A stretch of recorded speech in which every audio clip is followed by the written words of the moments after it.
Assalamualaikum warahmatullahi wabarakatuh.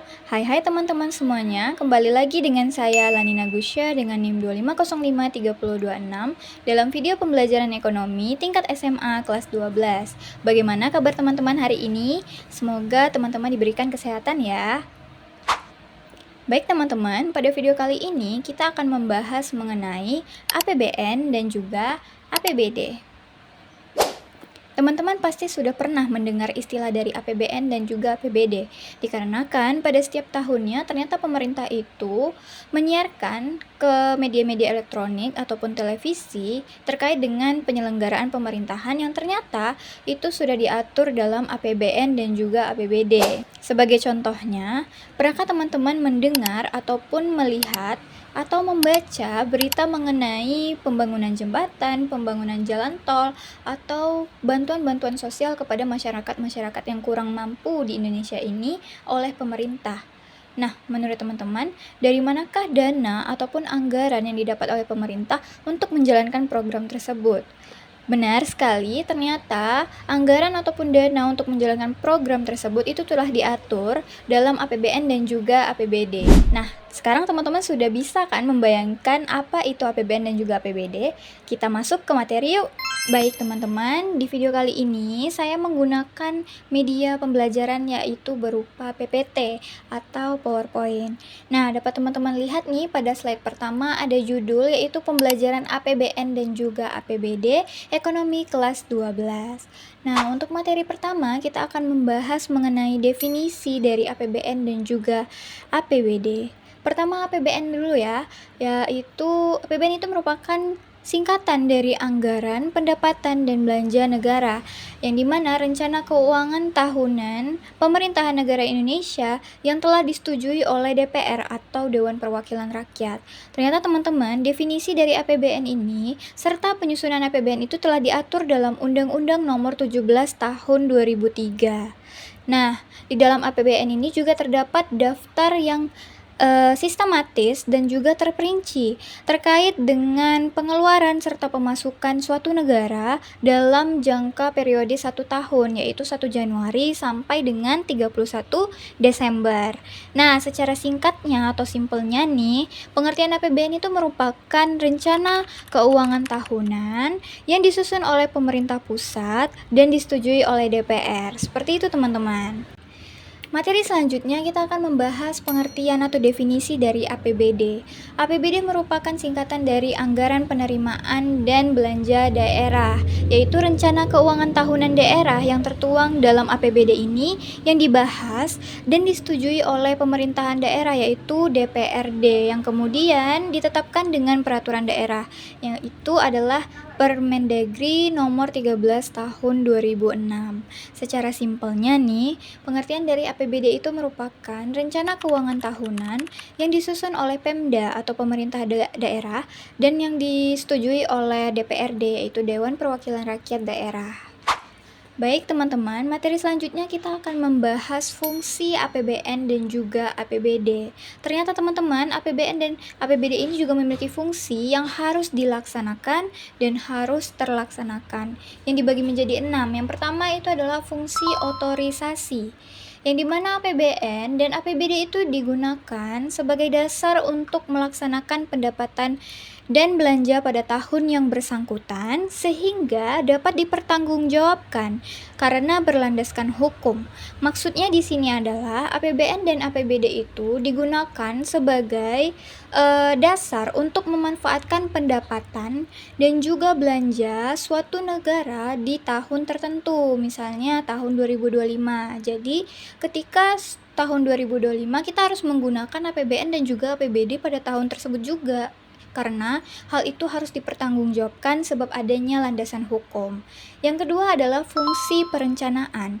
Fungsi perencanaan APBN dan APBD itu sebagai pedoman bagi pemerintah dalam merencanakan kegiatan pada tahun yang bersangkutan. Jadi maksudnya APBN dan APBD ini dijadikan pedoman dalam pemerintahan dalam melaksanakan kegiatannya yaitu yang harus sesuai dengan tahun APBN dan APBD itu direncanakan. Misalnya seperti tadi pada tahun 2025, ketika pemerintah ingin melaksanakan kegiatan pemerintahan pada tahun 2025, ia harus berpedoman dengan APBN dan juga APBD pada tahun 2025. Yang ketiga itu adalah fungsi pengawasan, yaitu APBN dan APBD ini sebagai pedoman untuk menilai apakah kegiatan penyelenggaraan pemerintahan itu sudah sesuai atau belum dengan ketentuan yang telah ditetapkan. Nah, fungsi yang ketiga ini adalah fungsi pengawasan, yang dimana APBN dan APBD itu dijadikan pedoman oleh pemerintah sebagai nilai untuk mereka apakah mereka itu sudah melaksanakan penyelenggaraan pemerintah itu sesuai atau tidak dengan yang direncanakan di APBN dan juga APBD. Baik, untuk fungsi yang keempat itu adalah fungsi alokasi, yang dimana APBN dan APBD itu diarahkan untuk mengurangi pengangguran dan pemborosan sumber daya serta meningkatkan efisiensi dan efektivitas perekonomian. Maksudnya di sini adalah APBN dan APBD itu digunakan untuk meningkatkan sumber daya secara efektif dan efisien untuk perekonomian, sehingga diharapkan nantinya akan terciptanya lapangan pekerjaan. Jika lapangan pekerjaan itu meningkat, otomatis mengurangi pengangguran dalam suatu negara. Nah, selanjutnya adalah fungsi distribusi. Fungsi distribusi itu adalah kebijakan anggaran negara itu harus memperhatikan rasa keadilan dan juga kepatutan. Maksudnya di sini APBN dan APBD itu diharapkan dapat menciptakan keadilan dan juga pemerataan, bukannya kesenjangan, seperti itu. Yang keenam adalah fungsi stabilisasi, teman-teman. APBN dan APBD menjadi alat untuk memelihara dan mengupayakan keseimbangan fundamental perekonomian. Maksudnya adalah, dengan adanya APBN dan APBD ini, kita diharapkan agar perekonomian Indonesia itu semakin seimbang, semakin lancar, dan semakin stabil, seperti itu. Nah, setelah teman-teman membahas dengan saya, itu tadi ada definisi, kemudian ada fungsi-fungsi dari APBN dan juga APBD, dapat kita tarik nih teman-teman. Ada tujuan dari APBN, yaitu yang pertama adalah memelihara stabilitas ekonomi dan mencegah terjadinya defisit anggaran. Yang kedua adalah sebagai pedoman penerimaan dan pengeluaran negara dalam rangka pelaksanaan kegiatan kenegaraan, serta peningkatan kesempatan kerja yang diarahkan pada peningkatan pertumbuhan ekonomi dan kemakmuran masyarakat. Yang selanjutnya adalah tujuan APBD yang dibagi menjadi 5. Yang pertama adalah meningkatkan pembangunan sarana dan prasarana daerah yang efisien, efektif, kompetitif, dan terjangkau. Yang kedua adalah mewujudkan pembangunan daerah yang adil, ramah lingkungan, dan berbasis peran serta masyarakat. Yang ketiga adalah menciptakan rasa aman dan adanya penegakan keadilan. Yang keempat adalah meningkatkan pelayanan kepada masyarakat. Dan yang terakhir adalah memperluas lapangan pekerjaan dan kesejahteraan masyarakat. Nah, kita sudah membahas bersama-sama mengenai definisi, mengenai fungsi, dan juga tujuan dari APBN dan APBD. Selanjutnya, kita membahas penerimaan negara. Teman-teman, ternyata APBN dan juga APBD ini berasal dari penerimaan suatu negara, yaitu penerimaan negara Indonesia. Apa sih itu penerimaan negara? Penerimaan negara merupakan semua pemasukan yang diterima oleh pemerintah yang digunakan untuk membiayai kegiatan pemerintahan dan juga pembangunan. Jadi penerimaan negara ini sebagai sumber utama kita dalam menjalankan berbagai program yang bertujuan untuk meningkatkan kesejahteraan masyarakat. Tetapi penerimaan negara ini ternyata juga banyak asalnya, teman-teman. Dibagi menjadi 3, namanya adalah sumber-sumber penerimaan negara. Sumber-sumber penerimaan negara itu dibagi menjadi 3. Yang pertama adalah penerimaan pajak. Pajak itu merupakan suatu pungutan yang dipungut oleh pemerintah dalam suatu negara kepada masyarakatnya, karena sifatnya adalah wajib disebabkan adanya undang-undang yang mengatur. Nah, sumber pajak itu dapat berasal dari 2. Pertama itu adalah dalam negeri. Yang kedua adalah luar negeri. Yang luar negeri ini berasal dari kegiatan internasional seperti impor. Yang dari dalam negeri apa saja sih? Nah, pajak dari dalam negeri itu contohnya adalah pajak PPN, kemudian pajak bumi dan bangunan, dan lain-lain. Yang dari kegiatan internasional tadi seperti impor tadi itu contohnya adalah pajak bea masuk dan juga bea keluar. Lanjut, yang kedua adalah penerimaan negara bukan pajak, yang dimana penerimaan negara bukan pajak ini maksudnya itu adalah seluruh penerimaan yang diterima oleh pemerintah pusat yang bukan berasal dari pajak. Contohnya itu adalah penerimaan yang bersumber dari pengelolaan BUMN dan sumber daya alam. Yang ketiga, yang terakhir itu adalah penerimaan hibah. Penerimaan hibah ini dapat diperoleh pemerintah dari individu, dari institusi, ataupun pemerintah dari dalam ataupun luar negeri. Nah, selanjutnya itu adalah sumber-sumber penerimaan daerah yang dibagi menjadi 3 juga. Yang pertama adalah pendapatan asli daerah atau PAD. Jadi pendapatan asli daerah merupakan pendapatan yang dihasilkan oleh suatu daerah sesuai dengan aturan yang berlaku. Jadi, pendapatan asli daerah ini digunakan sebagai alat untuk meningkatkan otonomi daerah sesuai dengan potensinya, teman-teman. Yaitu bersumber dari pajak daerah, kemudian retribusi, laba dari pengelolaan BUMD, dan hasil pengelolaan kekayaan daerah.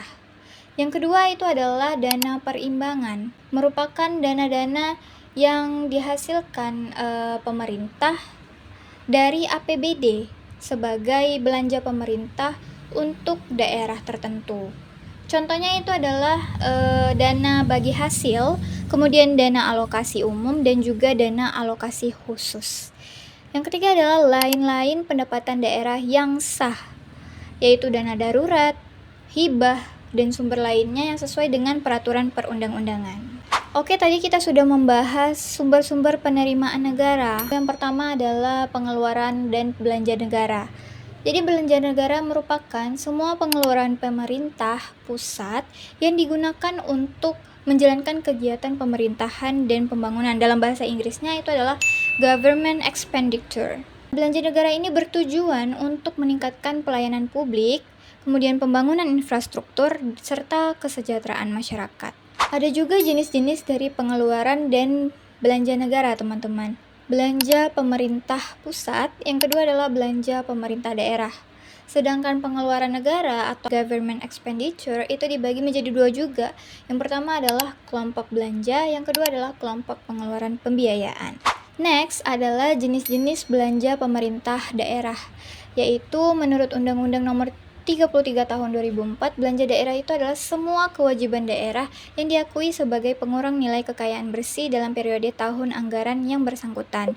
Dibagi menjadi 4. Yang pertama adalah belanja operasional, yang kedua adalah belanja modal, yang ketiga adalah belanja tidak terduga, dan yang keempat adalah belanja transfer. Selanjutnya, teman-teman, kita akan membahas mengenai mekanisme penyusunan APBN dan juga APBD. Yang pertama, APBN terlebih dahulu. Jadi, dapat teman-teman lihat pada PPT saya, di sini ada grafik. Yang pertama adalah pemerintahan presiden, yaitu tugasnya menyusun RAPBN dalam bentuk nota keuangan. RAPBN itu adalah rancangan, anggaran, pendapatan, dan belanja negara. Nah, apabila sudah jadi RAPBN, maka diajukan ke DPR. Nah, DPR tugasnya itu adalah menyidangkan RAPBN yang sudah disusun tadi. Ada 2 opsional, yang pertama ada ditolak, yang kedua ada diterima. Apabila ditolak, maka kita harus menggunakan APBN yang tahun lalu. Sedangkan jika diterima, maka APBN dan undang-undang yang digunakan itu yang barusan direncanakan, seperti itu. Apabila sudah diterima, maka dikembalikan lagi untuk dilaksanakan oleh pemerintah. Sedangkan mekanisme penyusunan APBD, pertama tugas dari pemerintah daerah itu adalah menyusun RAPBD, rancangan, anggaran, penerimaan, dan belanja daerah. Apabila sudah disusun, maka diajukan ke DPRD, yaitu Dewan Perwakilan Rakyat Daerah. Dan jika sudah diajukan ke DPRD, maka DPRD tugasnya adalah disidangkan. Apabila disidangkan ada 2 opsinya, yang pertama adalah diterima dan yang kedua adalah ditolak. Apabila ditolak, maka menggunakan APBD yang tahun lalu, dan apabila diterima maka digunakan RAPBD yang disidangkan tadi dan dikembalikan lagi ke pemerintah daerah untuk dilaksanakan, seperti itu. Baik teman-teman, itu saja materi yang dapat kita bahas pada video kali ini. Apabila saya ada kesalahan, saya mohon maaf, dan saya harapkan teman-teman dapat memahami serta mengingat semua poin-poin penting dari pembelajaran kita pada kali ini. Nah, untuk mengetes tingkat ke pemahaman teman-teman, saya harapkan teman-teman untuk mengerjakan TTS, APBN, dan juga APBD ini dengan instruksi yang mendatar itu ada nomor 1, 3, 4, 6, 9, 10, 11, 12, 13, dan 14. Yang menurun itu adalah 2, 3, 5, 7, dan 8. Oke, wassalamualaikum warahmatullahi wabarakatuh. Bye-bye.